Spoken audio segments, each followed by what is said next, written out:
What's going on, guys? RaisiK from the RaisiK World Network, and I apologize for my absence. I've been playing Watch Dogs, and even though it's kind of gotten somewhat mixed reviews, I've really enjoyed it thoroughly. You know, it's my kind of game, and hey, I really have to give a big apology because I've been gone for like almost 4 days now. I think it has been 4 days counting today, so yeah, But you know what? If you're into Assassin's Creed and you like open world games, then definitely try it out, you know? I mean, like a lot of people like to compare it to Grand Theft Auto, and it's not trying to be like Grand Theft Auto, but it's still fun in its own way, and the stealth mechanic is one of the best. So yeah, if you're into stealth and open world, then you kind of like shooters a little bit too, and the hacking mechanism though, man, it's really well integrated. But anyways, I'm going off on Watch Dogs. I'm here to bring you guys some more Pokemon Showdown. Right now here in New York City, man, summer has started. Well, not officially, but I mean, the weather is clearly here. It's about 80 degrees right now, and it's almost 3 p.m. Oh, 2:18 p.m. It's really hot, but I'm trying to keep cool here, man. I got my little fan here. You guys might be able to see that, and I'm pretty much in a good mood right now, so I'm ready to bring you guys some more battles. Now the thing is that my team before, I kind of wanted to switch up a couple of members, so I'm trying to go for like sort of an MVP kind of feel with this new team. But I'll show you them in action, and then I'll break it down as we go along, because I don't want to spend like 5 minutes just explaining what these guys do. So let's look for a game right now. Now, some of you may be saying, holy crap, RaisiK using Tyranitar, you know? Wow, you know, what is this? Yeah, you know, he kind of fit in really well with the team, you know? I needed somebody to give me a solid counter to Talonflame, or at least somebody that can take hits from Talonflame, and Tyranitar does that exceptionally well. And considering that he gets the boost from the Sandstorm in the sand with his rock typing, he's a really good specially defensive wall too. And I have two specially defensive walls in the form of Gyarados and Tyranitar. So, and then I also have a Haxorus, aka Onoxu. I love the Japanese names for the 5th gen Pokemon, man, because those are the first names that we learned for them. So you know, Onoxu, Desukan, Desukan. Oh man, throwback, man. I remember when Black and White was first announced, and we all had those Japanese names, so that's what we called everybody for a while. What was Ferrothorn's Japanese name? It was what was Ferrothorn's Japanese name? We all used to call him by that all the time. And Landorus was Renkorosu or some shit. Anyway, so right now, alright, so we're dealing with many potential leads. I see Charizard as leads a lot of the time. Now, another thing I like about Tyranitar is the fact that he's a pretty good Charizard Y counter. You know, even though Charizard Y does get Solar Beam, if you switch him in while he's charging it up, then you know the sand will obviously negate the 1-turn Solar Beam, and it'll be reduced to 2. So I like Tyranitar for that as well. He's probably going to try to set up his Stealthy, so considering that, I'm thinking about just going into Darmanitan, although although the Focus Sash is obvious, and Darmanitan could be useful later on. Although, I don't know, I mean, you know, let's go in there with Blastoise and go Mega, so that way, even if he does hit us with an Earthquake, we can take it really well, and we can rapid spin his rocks away if he does manage to get those up. Let's go for the Aura Sphere. Wait, we should have gone for the Scald. That was a bad move. Whoops. But anyways, Mamoswine is down.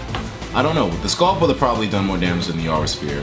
Wait, no. Then again, Aura Sphere is powered up by Mega Launcher, so that would have done more damage. I just have Scald on this guy instead of Water Spout like before because I kind of want to see if I can get the burn on certain things. And, you know, Scald usually has a somewhat high chance of burning people. You know, 30% is nothing to laugh at, so I wanted to see if I could pull that off really well. And so far, I like Scald on him, you know. The power, there are some instances where I miss the power of having a stronger move, or maybe like Water Pulse or something, but then again, it's only really 10 base power more, so it's not that big of a loss, to be honest. Now, the thing is, if I switch Tyranitar in there now, he's not going to be able to negate the Sun from Charizard, or will he? Well, I mean, it's worth a try at least, you know, because if I switch him in now, the Sand's going to go up, and then he's going to go Y, and then the Sun's going to go up, so my Sand's going to be negated. That's the main reason why I never really decided to go into my Tyranitar as the first switch in to... Oh, okay, that's a Charizard. Oh, snap, damn.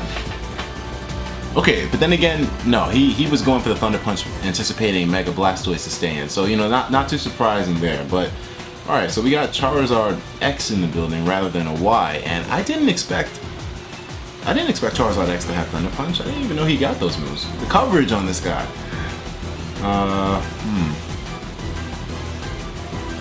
So I know they also have Brick Break, so I don't want to switch in there with Tyranitar because I know I'm gonna get my shit destroyed. But I think Blastoise can take. I think Blastoise can take a Thunderbolt, a Thunder Punch from Mega Charizard X. You know, we're gonna go back in there with Blastoise.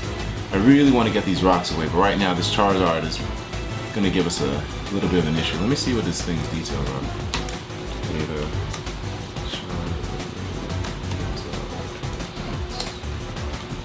Yeah, 100 base speed. It outspeeds everything on the goddamn team. And the point was going to be to go for a Thunder Wave to slow him down, but with the Thunder Punch, that caught me right here. So I'm guessing the best option would be to go for like a Dark Pulse or an Aura Sphere.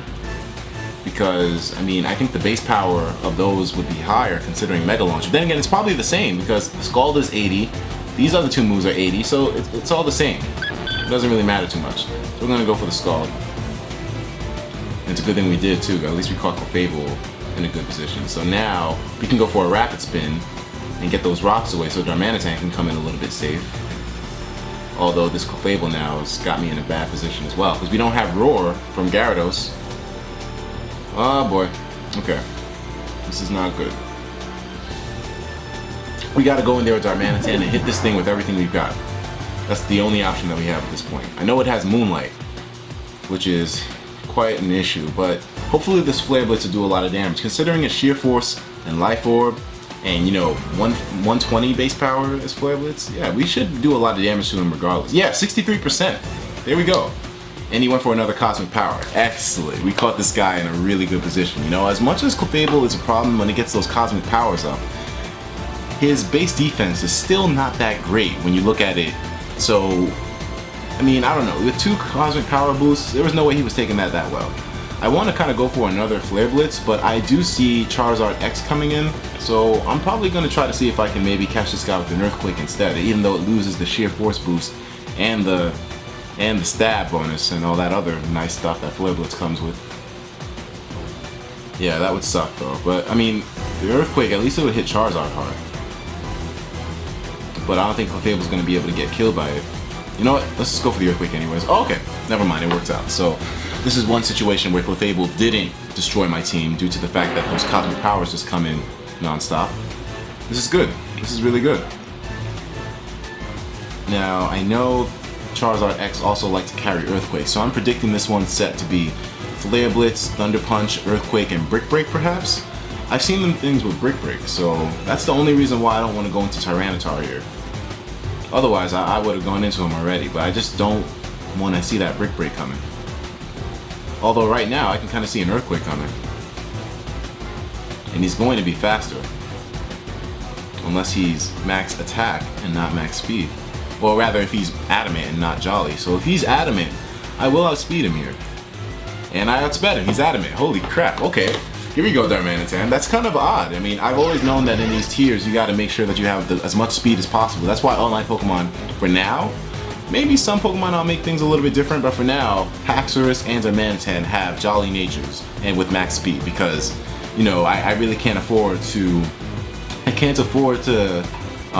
unfortunately, not like outspeed something that's around the same base speed as me, considering that I'm using Pokemon that aren't exactly as adept as the top of the OU charts. You know what I mean? You know, the Pokemon at the top of the OU charts, they're at the top for a reason. You know, they're the easiest Pokemon to use. They have the best viability, the most options, and I'm not using Pokemon that grant me all that stuff. So I gotta kind of play a little bit safe.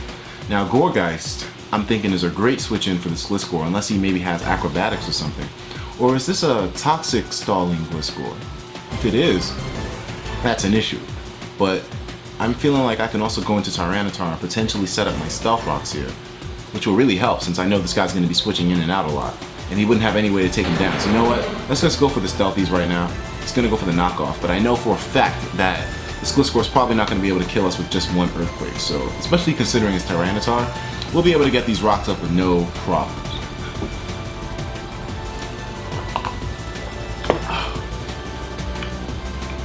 Yeah, I kind of realized the other day that doing narrations without having water easily available is torturous after about 30 minutes. So lessons learned. But alright, I'm feeling really good. We got our stealth rocks up. This split score, we have an ice punch waiting for him. So I'm feeling pretty good. It's not gonna kill him, but it's gonna do a ton of damage. And I don't know, we don't really need to preserve Tyranitar at this point. He pretty much did his job. And he wouldn't be able to hold a candle against Greninja and Scizor, so although Greninja and Scizor are kind of, Greninja especially, maybe we should have saved Tyranitar. Holy crap, we just gave up our winning condition. I think we just might have potentially given up our winning condition because Greninja hits everybody else super effective. And that's why this Tyranitar is also made to be somewhat of a Greninja well, not a counter, but you know, it's supposed to check Greninja in the sense of using Thunder Wave on it to slow it down and be able to take a Surf from it no problem, or Hydro Pump even. But damn, I just hope we didn't give up our winning condition here. You know, let's just go for another. Wait, oh no, let's go for a Thunder Wave. I mean, he's probably going to kill us anyways. He's probably gonna, yeah, okay, all right. I really hate stall. I'm thinking we could just go into Darmanitan, and the Flare Blitz should do a ton of damage to this guy, and Scizor's Bullet Punch will not be able to KO us, so we are alright. Let's just go for a Flare Blitz. Fuck it. And the sand stops, so Darmanitan's HP is preserved to an extent. But here comes this fucking Greninja, who we just gave our counter away to. Well, we just gave, well, I don't know. I mean, Tyranitar isn't really a counter to Greninja. It doesn't really want to switch in on 2 moves, but it can take at least 1. I know that for a fact. But right now, nobody wants to take anything from this Greninja. I'm thinking Blastoise could potentially be what stops this Greninja in his tracks, because I don't think he'll be able to kill Blastoise with 1 hit. But we're going to need my Darmanitan for that Scizor if we do manage to get past Greninja. So right now, Gourgeist, I'm sorry, even though I love this Pokemon, like, a lot of people don't really see much use in the Pumpkaboo / Gourgeist line, but I love Gourgeist. I mean, first off, considering the fact that Pumpkaboo is one of the cutest Pokemon in existence, and then Gourgeist has like this amazing bulk, I'm in love with this Pokemon, man. I really am. So anyways, he's gonna be able to kill us though, because, you know, Greninja is a fucking powerhouse, considering that he has stab on everything.